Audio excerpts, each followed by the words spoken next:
دنیا میں آپ کیا دے کر چلے جائیں گے اپنی اولاد کو، اور اپنی اولاد سے کیا لے کر چلے جائیں گے؟ آپ نے اس کو ڈاکٹر بنا دیا، انجینئر بنا دیا، اچھی بات ہے، بننے چاہیے، ہماری ضرورت ہے، اس کے بغیر ہمارا نظام نہیں چلتا۔ کاروباری حضرات بھی ہمارے ہونے چاہیے، ہوتے ہیں، اچھی بات ہے، لیکن اگر آپ صرف دنیا دے کے چلے، آپ کی توجہ صرف دنیا کے لیے تھی اور آپ نے پوری زندگی اپنے بچوں کے لیے صرف دنیا کا بندوبست کیا، آپ دنیا سے چلے جائیں گے، جب مر جائیں گے، وہ بڑا پڑھا لکھا ہے، دنیا کی نظر میں بڑا پڑھا لکھا ہے، لیکن آپ کے لیے ایک آنے کے نہیں کہ اس کو یہ پتہ نہیں کہ میں اپنے باپ کے جنازے پہ اللہ سے کیا مانگ رہا ہوں، اس کو جنازے کی دعائیں بھی نہیں آتی ہوں گی، اور اگر اس نے رٹ لی ہیں تو جنازے کی دعاؤں کے الفاظ کا معنی اسے معلوم نہیں، اس کو کیا پتہ ہے میں اپنے رب سے کیا مانگ رہا ہوں۔ اپنے باپ کی جدائی میں اس کے آنسو تو نکل رہے ہوں گے، لیکن اپنے رب سے کیا مانگ رہا ہے اس کو نہیں پتہ میں کیا مانگ رہا ہوں۔ وہ آپ کے لیے خلوص سے دعا نہیں کر سکتا ہے۔ اگر وہ ڈاکٹر ہے اور انجینئر ہے، ساتھ میں حافظ بھی ہے، ساتھ میں اس کو قرآن کا بھی علم ہے، حدیث بھی، سیرت بھی اس نے پڑھی ہے، دنیا تو سنوری ہے، آخرت بھی سنورے گی، اور آپ اس کو ایک بڑی خیر دے کے جا رہے ہیں۔ اور یہاں یہ بات بھی میں یہاں عرض کر دوں، ہمارے میں بھی، آپ بھی، سب اپنی اولاد کے لیے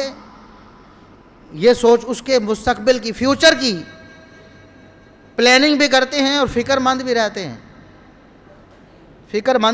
ہیں، کہ ہم کیا کریں، خدا نخواستہ ہم دنیا سے چلے جائیں، ہمارے بچوں کے سر پہ ہمارا سایہ نہ رہے، ان کا کیا بنے گا؟ ہم سوچتے ہیں نا، فکر میں رہتے ہیں، فکر ہے نا، ان کی دنیا کی فکر ہے، لیکن اگر آپ ان کو دین دے کے چلے جائیں گے نا، دین دے کے چلے جائیں، آپ ان کی اچھی تعلیم و تربیت کر جائیں گے، تو یقیناً دنیا میں بھی وہ کامیاب ہوں گے، اور آپ کی آخرت اور اپنی آخرت کے لیے بھی وہ کامیاب ہوں۔ یہ آپ کی نیکی ہے کہ آپ اپنی اولاد کو نیک بنائیں، اور یہ آپ کی برائی ہے کہ آپ اپنی اولاد کو نیک بنانے کے بجائے دنیا دار، دنیا پرست بنا دیں، لیکن دیندار نہ بنائیں۔ سورہ کہف کا یہ پیغام ہے۔ خضر علیہ السلام ایک دیوار کو دیکھتے ہیں کہ گر رہی ہے، اس دیوار کو موسیٰ علیہ السلام کو ساتھ لے کر کھڑا کرتے ہیں، حالانکہ اس سے پہلے وہی بستی والے ان کو کھانا دینے سے انکار کر چکے۔ تو موسیٰ علیہ السلام کہتے ہیں کہ ہمیں اس دیوار کو سیدھا کرنے کی کیا ضرورت ہے، گرتی ہے تو گرے، ہمیں انہوں نے کھانا نہیں دیا ہے باوجود مانگنے کے، اور ہمیں ضرورت ہے، اور ان پر یہ لازم اور واجب بھی ہے شریعت کی روح سے بھی کہ مسافر ہے تو ان کو کھانا مہیا کریں، انہوں نے کھانا نہیں دیا تو ہمیں کیا ضرورت ہے کہ ان کی دیوار سیدھی کریں، گر رہی ہے تو گرتی رہے۔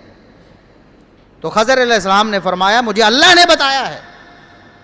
یہ جو دیوار ہے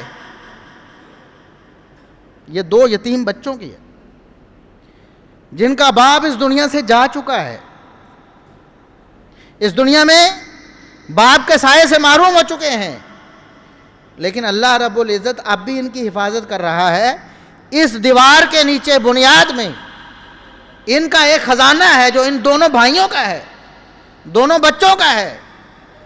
والد دنیا میں نہیں ہے اس کی حفاظت کرنے کے لیے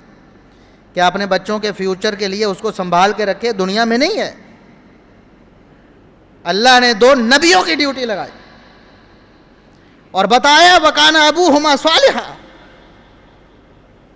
اللہ آج ان کے خزانے کی حفاظت کر رہا ہے، ان کے فیوچر کو اللہ رب العزت محفوظ بنا رہا ہے، اس لیے